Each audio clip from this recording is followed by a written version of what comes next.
Wabarakatuh. Di sini saya akan menyampaikan sesuatu hal yang mungkin berguna bagi Anda semua ya. Jadi teman-teman, kita itu dalam bekerja itu ternyata perlu dari yang namanya value ataupun nilai kita. Misalkan kita di dalam menjahit, maka kita harus bisa menjahit dengan jahitan yang bagus, berkualitas, ada contohnya. Nah, itu termasuk ke dalam value ya. Kalau semakin kita punya value yang tinggi, maka semakin kita akan dilirik oleh orang lain dan orang lain akan apa? Akan menggunakan jasa dari kita ataupun produk yang kita miliki ya. Terpenting itu adalah bagaimana kita punya value, punya nilai di mata orang lain ya. Nilainya bisa berupa skill ataupun kita punya produk yang banyak dan kemudian berkualitas serta membantu banyak orang. Nah, itu adalah value ya teman-teman. Kita bagaimana, pokoknya intinya kalau kita itu pengen apa namanya bisa berguna bagi orang lain saat bekerja khususnya, maka kita harus punya value ataupun nilai. Kemudian di sini saya akan sampaikan tentang hal-hal yang perlu kita ketahui. Ini saya ambil sumbernya tadi pun termasuk perkataan saya tadi itu sumbernya dari Pak Win ya teman-teman. Silakan kalian lihat saja di YouTube, di situ banyak sekali. Di sini saya akan memberikan ataupun menyampaikan kembali apa yang dia sampaikan di sini menurut daripada pandangan saya sebagai orang yang belum sukses. Nah, mungkin ini akan menjadi gambaran bagi Anda semua. Yang pertama yang harus diperhatikan kita itu supaya gak gitu-gitu aja, kita harus ambil resiko. Ya benar juga, saya ambil resiko dari kampung kemudian ke perkotaan untuk mencari pengalaman baru.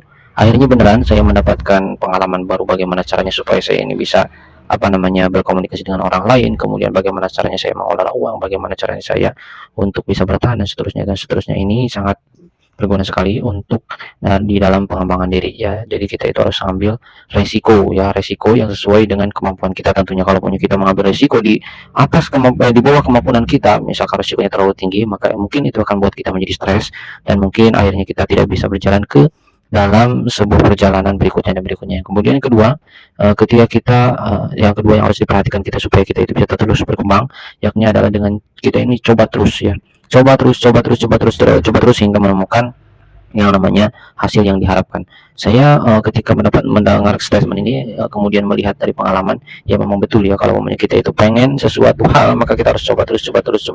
Tapi saya nggak tahu apakah ini statement ini berlaku ketika kita menjual sesuatu. Ketika kita menjual sesuatu kepada orang lain, kemudian orang lain gak tertarik dengan apa yang kita jual, apakah dengan kita coba terus kemudian evaluasi, coba terus evaluasi, itu akan benar-benar menghasilkan, benar-benar kita bisa check out, benar-benar kita bisa menjual barang kepada orang lain atau tidak. Tetapi secara logika memang bisa menjual kepada orang lain kalau kita coba terus untuk menawarkan kepada orang lain. Intinya coba terus.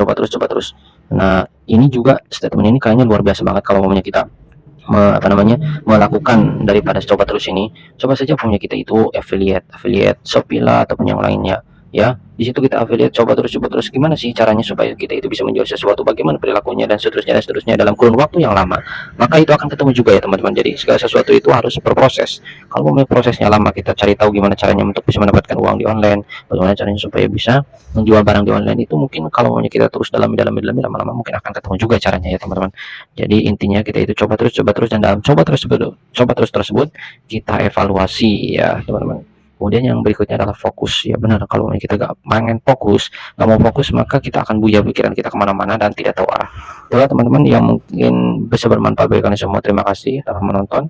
Di sini saya ya, semoga informasinya bermanfaat. Jadi kita itu yang pertama tadi apa, harus punya value ya, kita tingkatkan value kita, fokus dalam satu bidang. Kemudian berikutnya ataupun beberapa bidang juga bagus juga ya menurut saya, kita bisa ini bisa itu segala macam, tapi ya kurang memuaskan rupanya kalau kita fokus di berbagai bidang. Ya, kemudian yang harus diperhatikan berikutnya adalah kita harus ambil resiko ya, kita itu harus selalu upgrade dan upgrade ya. Seperti itu. Kemudian kita harus selalu mencoba dan kita harus fokus ya teman-teman. Itulah hal yang mungkin berguna bagi Anda semua yang mendengarkan. Terima kasih. Wassalamualaikum warahmatullahi wabarakatuh.